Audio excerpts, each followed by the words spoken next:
नमस्कार दोस्तों, तो स्वागत है आपका दोबारा से मेरे इस चैनल पे स्टूडेंट्स की पाठशाला। आज हम लोग पार्ट 25 कवर करने वाले हैं, जो कि इस सीरीज का लास्ट पार्ट होने वाला है, क्योंकि मैंने इसमें लेटर यू से लेके जी तक सब कुछ कवर कर दिया है in the form of MCQs. जो भी बच्चे नए आए हैं उनके लिए एक छोटा सा इंट्रोडक्शन। बेटा, M H. Abrams a glossary of literary terms एक ऐसी किताब है जिसको हर एक प्रोफेसर रिकमेंड करता है आपके एग्जाम को क्रैक करने के लिए। बहुत सारे बच्चे नहीं पढ़ पाते लैंग्वेज के टफ होने के कारण से, लेकिन मैं यहाँ पे सारे टर्म्स को लेटर वाइज कवर करा रही हूँ in the form of MCQs. And ये हमारी जो है ये लास्ट सीरीज है। अगर आपने प्रीवियस सीरीज को नहीं देखा है तो जाके देख लो, क्योंकि लॉस आपका होगा, क्योंकि सारे क्वेश्चन बहुत इंपॉर्टेंट है एंड बहुत बहुत बहुत ज्यादा आप लोग को हेल्प करेंगे एग्जाम के पर्पज से। ठीक है, चलिए स्टार्ट करते हैं।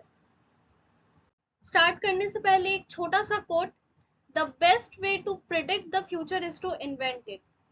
बड़ी ही सही बात कही गई है कि अपने फ्यूचर को प्रिडिक्ट करना हो तो उसको इन्वेंट करो। ठीक है, अगर आप ओवर थिंकिंग कर रहे हो, यार मेरा फ्यूचर कैसा होगा, मेरा घर बनेगा या नहीं, मैं गाड़ी ले पाऊंगी या ले पाऊंगा नहीं, या फिर मैं अपने मम्मा पापा का सपना को पूरा कर पाऊंगा या नहीं, तो इतनी ओवर थिंकिंग करने से अच्छा है किताब खोलो और बैठ जाओ पढ़ाई करने के पर्पज से। आप किसी भी एग्जाम की तैयारी कर रहे हो, ओवर थिंकिंग करने से एग्जाम कभी नहीं निकलेगा। आपको उसके ऊपर काम करना पड़ेगा। आप जितने देर में ओवर थिंकिंग करोगे ना, उतने देर में आपका एक चैप्टर कंप्लीट हो जाएगा, ट्रस्ट मी। तो फ्यूचर को प्रेडिक्ट करने का सबसे अच्छा तरीका ये है कि आप उसको इन्वेंट करो। इन्वेंट कैसे करोगे? प्रैक्टिस करके, मेहनत करके। ठीक है, ताकि आप लोग का जो गोल है वो आपको अचीव हो जाए एंड आपका जो फ्यूचर है वो बेस्ट बने, ताकि आप लोग अपने माँ पापा को वो सारी खुशियां दे सको जो जिसको देखने के लिए उनकी आंखें तरस रही है। ठीक है, चलिए क्वेश्चंस अब करते हैं। उम्मीद है ये छोटा सा कोट आपकी लाइफ में कुछ ना कुछ इम्पैक्ट जरूर डालेगा। The book is considered the origin of the term utopia. Utopia by Thomas More. Utopia क्या होता है? एक आइडियल स्टेट। ठीक है, एक आइडियल स्टेट को यूटोपिया बोला जाता है, जो कि इमेजिनरी होता है। जो कि इमेजिनरी होता है मीन्स की जो इमेजिनेशन पे होता है। रियल में कभी कोई आइडियल स्टेट कहीं नहीं आपको मिलेगा जहाँ पे सब कुछ परफेक्ट हो, है ना? ये बस किताबों में है। Next, the term utopia was derived from which language? Greek and Latin. And this was also a question of CUET I guess, and set के भी क्वेश्चंस में था ये। मैंने देखा है, याद नहीं आ रहा किस ईयर में था, लेकिन था। ठीक है, next, which of the following work is considered the first greatest instance of utopian literature? Instance का मतलब होता है एग्जाम्पल। ठीक है, तो यहाँ पे the Republic by Plato. Republic Plato की जो है वो एक यूटोपियन लिटरेचर का एग्जाम्पल है, क्योंकि इसमें उन्होंने एक आइडियल स्टेट के बारे में बताया है। और उनके हिसाब से एक आइडियल स्टेट ये होता है जहाँ पे पोएट्स ना हो, क्योंकि उन्होंने पोएट को या फिर एक पोएट्री को मदर ऑफ लाइज बोला है। उनको पोएट्री बिल्कुल पसंद नहीं थी, इसीलिए उन्होंने अपने यूटोपिया में से पोएट को बैनिश करने की बात की है। ठीक है, next, which of the following authors wrote a utopian work that is intended as a blueprint for social technological improvements? Charlotte Perkins Gilman. Okay, next, in which work does Samuel Johnson present the Happy Valley, a gentle satire on humanity's dream of utopia? So, Razzles by Samuel Johnson.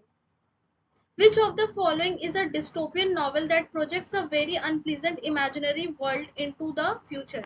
देखो बेटा, Utopia का just उल्टा होता है dystopia या dystopian novel, जहाँ पे Utopia में आपको एक आइडियल जगह के बारे में बताया जाता है, वहीं पे आपको डिस्टोपिया में एक बहुत ही खराब जगह, एकदम इम्परफेक्ट सी जगह के बारे में बताया जाता है।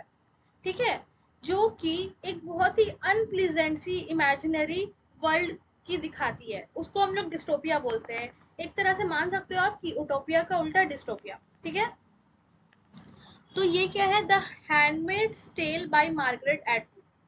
ठीक है, next, The word the work disposed an ambiguous utopia contains scenarios of both utopian and dystopian nature. Who is the author of the work? So Ursula K. Le Guin. ठीक है, and this work is also very important क्योंकि ये work M H. Abraham's में mention है, तो direct question बन सकता है कि ये वर्क किसने लिखा है। ठीक है, Which book by Francis Bacon is an example of utopian literature? So, New Atlantis. This is also a very famous work of Francis Bacon and इसकी publishing date याद कर लेना। Which of the following books is not primarily a utopian or dystopian work? So, Rasselas by Samuel Johnson. Who wrote From Utopia to Nightmare, which analyzes the transition from utopian to dystopian themes? Chad Walsh. What historical era does the term Victorian refers to in its value neutral use? So, अगर सीधा सीधा बोले तो Victorian period कब start हुआ था, तो 1837 to 1901 हर जगह मेंशन है, एग्जाम में आया तो यही नंबर आप टिक लगाओगे। Which major scientific theory published during the Victorian era caused significant controversy and doubt about religious beliefs? So, theory of evolution. Which book by Charles Darwin published in 1859 is associated with the theory of evolution? On the origin of species.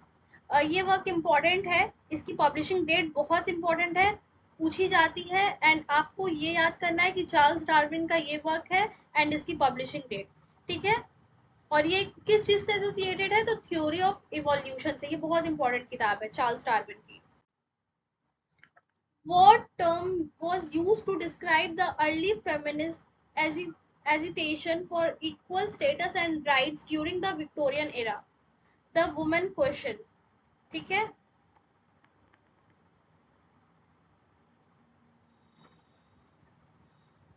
next, which of the following characteristic is commonly associated with the derogatory use of term Victorianism? So, social respectability and sexual priggishness. Next, who wrote The Victorian Fame of Mind, published in 1957? So, W.E. Houghton. Which book by Stephen Marcus explores the undercover aspects of Victorian sexual life? So, The Other Victorians is the right answer. Which work discusses Victorian attitudes to love and sexuality and is authored by Peter Gay? Correct answer is Education of the Sense. Which author provided a comprehensive look at Victorian people and their ideas, acting as a companion for the modern readers of Victorian literature? So here is the correct answer, R.D.L.D. Right. Next, the book New Victorianism, The Victorians in the 21st Century includes discussion of recent literary and cinematic interest in the Victorian era. Who edited this work? Anne Hillman and Mark Llewellyn. Okay, I don't know, मैंने इसका pronunciation I think गलत कर दिया, आप लोग एक बार Google में check कर लेना। सो ये जितनी भी किताब जितने भी वर्क्स मेंशन है एम.एच. अब्राहम्स में, वो सारे बहुत इंपॉर्टेंट हो जाते हैं क्योंकि डायरेक्ट क्वेश्चन बन सकते हैं। ठीक है, तो इसको अच्छे से कर लेना। Which statement best describes the present use of the term wit? It denotes a kind of verbal expression which is brief, deft, and intentionally contrived to produce a shock of comic surprise. According to Sigmund Freud, what is harmless wit? Wit that evokes love or smile without malice. ठीक है? Which type of comedy involves making the audience laugh at a person because he's being ridiculed, often with an element of contempt or malice. So tendency comedy. Option C is right. Okay. What does the term repartee refer to? A contest of wit in which a person tries to cap the remark of the other. ठीक है? Which example best illustrates a witty saying? May Westmark, too much of good thing can be wonderful. What distinguishes humor from wit in terms of intention? Wit is always intended to be comic by the speaker, but humor may be serious. Which book by Sigmund Freud explores the relationship between wit and unconsciousness? Wit and its relation to the unconsciousness. Who wittily remarked, history repeat itself, historian repeat each other? Philip Guidala. In which literary work can you find the classic example of repartee between Mirabell and Millamant? So, The Way of the World by William Congreve. What does the term black humor refer to? A form of humor in horror that often combines morbid and grotesque element. सो हमारा जो है यहाँ पे you और we और W यहाँ complete होता है, ठीक है। एक्स से कोई भी टर्म नहीं थे, यू वी एंड डब्ल्यू से भी एक एक दो दो टर्म करके थे, एंड लास्ट में जी था जिसका बस एक टर्म एमएच अब्राहम से मेंशन है, वो है ज्यूग्मा। ठीक है, तो ज्यूग्मा क्या होता है वो मैं आप लोगों को बता देती हूँ। ये एक लिटरेरी डिवाइस है जो कि एंशियंट ग्रीक और लैटिन वर्ड से आया हुआ है। ठीक है, इसका मतलब क्या होता है? योकिंग टुगेदर, मतलब कि एक साथ मिलाना। इसका एग्जाम्पल मैं आपको देती हूँ। He opened his mind and his wallet every time he went out with her. ठीक है, यहाँ पे ओपन, यहाँ पे एक वर्ड यूज हुआ है ओपन, किसके किसके लिए? एक माइंड के लिए भी, एक वॉलेट के लिए भी। ठीक है, इसको अभी हम लोग और अच्छी तरह से समझते हैं। देखो, ज्यूग्मा एक फिगर ऑफ स्पीच है जहाँ पे where a single word, usually a verb and adjective, link two or more words or phrases in a sentence. जहाँ पे एक वर्ब या एडजेक्टिव दो या फिर दो से ज्यादा वर्ड्स को या फ्रेजेस को एक दूसरे से लिंक करता है एक सेंटेंस के अंदर, उसको ज्यूग्मा बोलते हैं। ठीक है, अब ये जो वर्ड है वो डिफरेंट तरीके से अप्लाई होता है और ये क्रिएट करता है एक सरप्राइजिंग और विटी इफेक्ट। और यहाँ पे एक एग्जाम्पल में आपको मैं देती हूँ। I lost my keys and my temper. मैंने अपनी चाबियां खो दी और मेरा गुस्सा भी। ठीक है, मेरा, ठीक है। अब यहाँ पे मैं आपको बताती हूँ, इस सेंटेंस में जो लॉस्ट है वो की और टेम्पर दोनों के लिए यूज हुआ है। ठीक है, पर यहाँ पे ये जो लॉस्ट है ये डिफरेंट तरीके से यूज हुआ है। कीज के लिए एक अलग इमोशन के लिए यूज हुआ है और टेम्पर के लिए एक अलग इमोशन से यूज हुआ है। ठीक है, तो यहाँ पे हम फिजिकली अपना की को लॉस कर दिए हैं पर इमोशनली अपना टेम्पर को लॉस किए हैं।